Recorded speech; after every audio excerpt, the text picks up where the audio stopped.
Слава Украине, привет всем от Полонского. Знаете, когда президент малограмотный, ну в каком плане малограмотный? В политическом, конечно, плане малограмотный и выглядит лопухом, то и результаты его правления будут лопухастыми.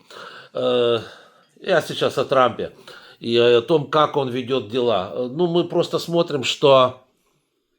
Ну, де-факто получается, что вот сегодняшними ударами по Сумам и несколько дней назад ударами по Кривому Рогу Путин просто, как и всеми остальными ударами по территории Украины, Путин просто, ну, я не знаю, как бы поскромнее, так помягче выложиться, просто ну, наложил кучу Трампу на голову, и тот сейчас сидит и обтекает. Просто почему? Просто потому, что он сейчас себя позиционирует как великий решала вопросов, у него все хорошо, у него все замечательно, победа за победой. Только вот ракеты летят и людей убивают на улицах, людей десятками с улиц уносят, гражданских людей выносят с улиц Украины, а он рассказывает, какой он великий решала. Но это надо быть, знаете ли, чтобы верить Трампу, надо быть полным идиотом.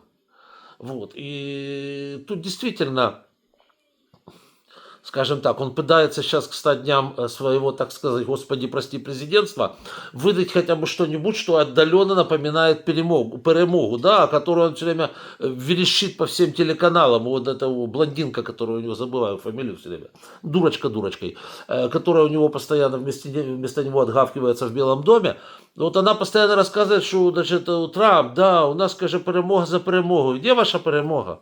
Вашу дивизию. Вот. И, ну, убого это все выглядит. Страшно убого. И причем практически на любом фронте, если можно, ну, дипломатический фронт, понятное дело, на любом дипломатическом фронте это все выглядит совершенно невероятно ужасно. Да. И вот давайте теперь посмотрим, чего он добился в других моментах. Значит, смотрите, Иран. Иран – это важнейшее направление политики. Почему? Потому что ну, режим аятолл, мы все прекрасно понимаем, кто такие аятоллы, чего они стоят, что это. Ну, конечно же, людоедский режим, не будем делать каких-то... Не будем наивными. Это людоедский режим, который помогает людоеду Путину, который создает сейчас атомную бомбу и т.д. и т.п. И ничего хорошего о нем, тиранит своих людей, ничего хорошего о нем сказать нельзя. И из-за слабости, очевидной слабости Трампа и очевидной глупости Трампа в других вопросах, когда Трамп, знаете, шарахается туды, сюды, туды, ой, сделаю то, бах, все не так, завалил там, завалил здесь, завалил тут. С Канадой облажался, с Панамой облажался, с Мексикой еще хуже, с Гренландией еще хуже, в Украине кошмар. Куда он только не полезет, везде, в общем-то, на него выливается лайно. С Хамасом в Израиле тоже кошмар. Ничего не получается, он выглядит полным лопухом, неумехой. Естественно, иранцы смотрят на него, смеются в челму и, как говорится, начинают ему гадить на лысину, у него не лысина, на шевелюру, точно так же, как и Путин. И вот что, вот сейчас были переговоры в Омане, и по сведениям Wall Street Journal, иранцы просто рассмеялись в ответ на там, не знаю, какие-то угрозы Трампа, что-то там разбомбить и так далее, и так далее. Они просто улыбались, и, знаете, их это вообще не торкнуло. И они ему выставили следующее требование. Для того, чтобы они потом, вот я сейчас расскажу, что они потом. Это все, что касается ядерного, так сказать, разоружения Ирана.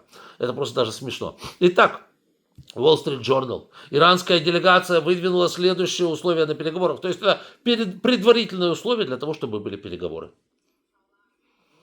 Первое. Немедленный доступ к замороженным иранским активам за рубежом.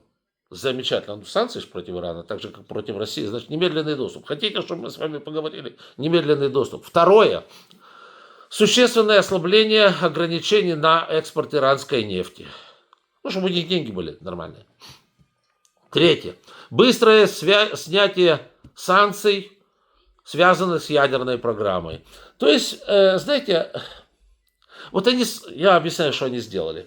То есть они еще до начала переговоров хотят, чтобы он все исполнил. А почему они так хотят? То есть вот все, что они сейчас говорят, это, по идее, должно было бы быть темой для переговоров. Правильно? Правильно. Они это требуют как условие для начала переговоров с Трампом. А почему? Да потому что они смотрят, как Трамп ведет дела с Путиным. И говорят себе, стоп, вот Трамп на переговорах с Путиным по Украине слил все, что только можно до начала переговоров. То есть Трамп вообще дупля себе не отдает. Он абсолютно безграмотный и абсолютно глуп, как пробка. Поэтому, знаете что, он слил все Путину, абсолютно все, что можно, до начала переговоров. Так пускай, значит, он раз слил, он и 2 раза сольет, и здесь сольется. Правильно рассудили, видимо, иранцы. И говорят, знаешь что, давай так, вот они просто делают, как это делает Путин. Они сейчас говорят, вот ты вот это все выполни, а потом мы из чувства доброй воли, может быть, когда-нибудь, если на Марсе пройдут дожди, а на Альфа Центавра залетят чебурашки, вот, но обязательно в форме бабочек, вот тогда мы, наверное, остановим нашу ядерную программу и поговорим с тобой, Трамп. Да, мы тебя очень, конечно, боимся, ага. Вот, но ты сначала выполни вот эти все условия. Как ты с Путиным, да? С Путиным слил все, что только можно. Все, о чем можно было говорить с Путиным, он слил до начала переговоров. Спрашивается, о чем теперь говорить с Путиным? Не о чем, только о прическе Трампа. А он взял еще и на прическу накакал ему. Вот, собственно говоря, и здесь то же самое.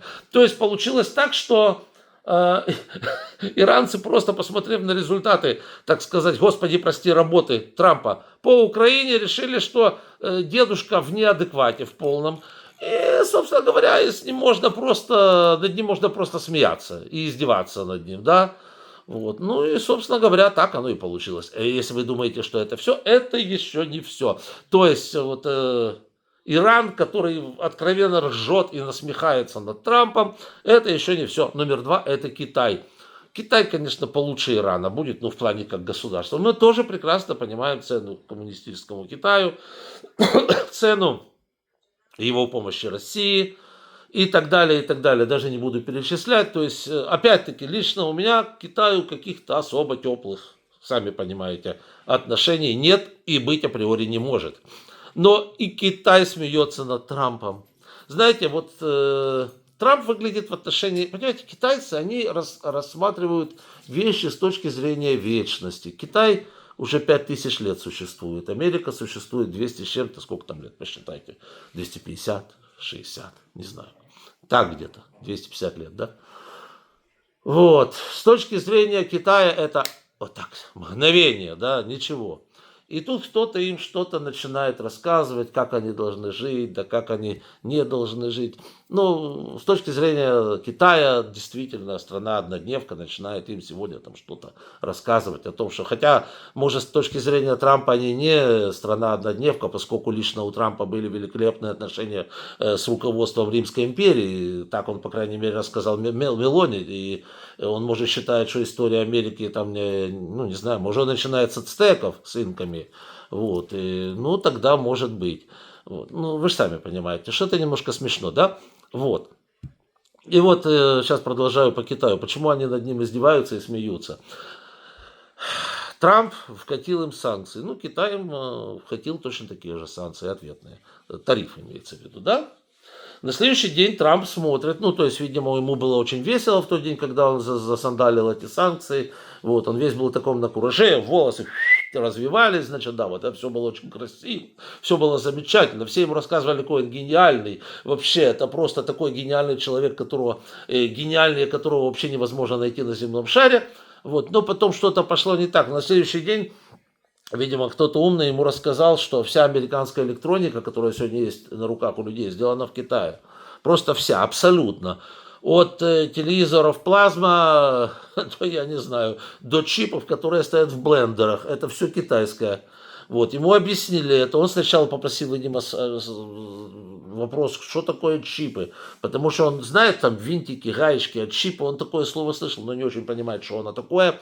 Вот, ему, видимо, рассказали, что это такое совсем маленькое, которое намного меньше, чем гвинтик, да. о котором так любил говорить Илья Кива. Вот, и вот без этой фигни все развалится. А в Америке нет. Он говорит, а сколько ж надо времени, чтобы эти заводы перенесли в Америку? Ему ответили вечность, потому что никто заводы в Америку переносить по 1001 причине не будет. И, значит, он тогда схватился за свою замечательную прическу и начал думать своей головой. Вообще-то нормальные люди, прежде чем вводить какие-либо санкции, тарифы, производить какие-то экономические потрясения, вообще-то берут и что-то там просчитывают. Но Трамп таких не любит, это же яйцеголовые. Он говорит, ну, они вот сидят там что-то на своих этих калькуляторах, значит, долбашат, что-то там считают, что-то они там формулы какие-то считают. Непонятно, непонятно. Да все должно быть просто трах, бабах, ох ты, тить твою налево, и мы победили, да, как Чапаев, да. Вот, говорит, мы с тобой, говорит, Петька на, говорит, белом коне, одном на двоих, наверное, не знаю. Вот, а там, говорит, белая, вот, а там Манька с пулеметом. Вот мы им сейчас сандалим. Вот приблизительно так же рассуждает Трамп, да? Это у него стратегия такая. Вот, и, значит, он ввел, говорится, тарифы, потом ему умные люди объяснили, что, слушай, в таком случае тебе сейчас придется, как и половине Америки, переходить считать на счеты. И начали ему рассказывать, как на счетах вот этих вот деревянных перекидывать вот эти вот, короче говоря, вот эти вот шашечки перекидывают на счетах, от чего у Трампа в глазах вот так вот закрутилось, он понял, что это еще страшнее, чем учить логарифмическую линейку. Кстати, да, логарифмическая линейка тоже вместо калькулятора, калькуляторов тоже не будет. Твою дивизию, ему когда это показали, ему стало плохо. Ему стало плохо, он тогда говорит, пацаны, давайте что-то будем, давай, а что делать? А что делать, чтобы этот кошмар, значит, у меня в глазах не мельтешил? Отменяй санкции. Он тогда хреняк и отменяет все санкции, вот, ну, относительно электроники. Ну, и думали, что китайцы же в отмену тоже отменят что-нибудь там такое. Нет, китайцы, вы что, дурак, что ли? Кто это будет санкции отменять? Нет, китайские санкции остаются в силе. Вот, то есть, что написали, китайское министерство иностранных дел написало, что это, цитата, маленький шаг к исправлению ошибки. Ну, это они на дипломатическом языке написали. Вот. А это значит, ну, если перевести на наш язык, это ты крупно облажался. Ну, вот так вот это можно перевести, чтобы было понятно, что они ему сказали. И, конечно же, никаких санкций не отменили. То есть он снова выглядит дураком. Вот, выглядит дураком, и это печально, поскольку вот этот сверхразум, будем говорить, да, ведет переговоры с Путиным, который, ну, если я смеюсь над этим сверхразумом, вы представляете, как над ним ржут сейчас в Кремле. Он же просто чучело представляет из себя против. Ну, блин, ну как к нему относиться? День туда шарах, день сюда, туда, сюда, сюда, туда, пиу, тиу, тиу. Ничего нет. В результате полностью везде облажался, выглядит дурнем и рассказывает про какие-то победы. Ну, какой президент, такие победы.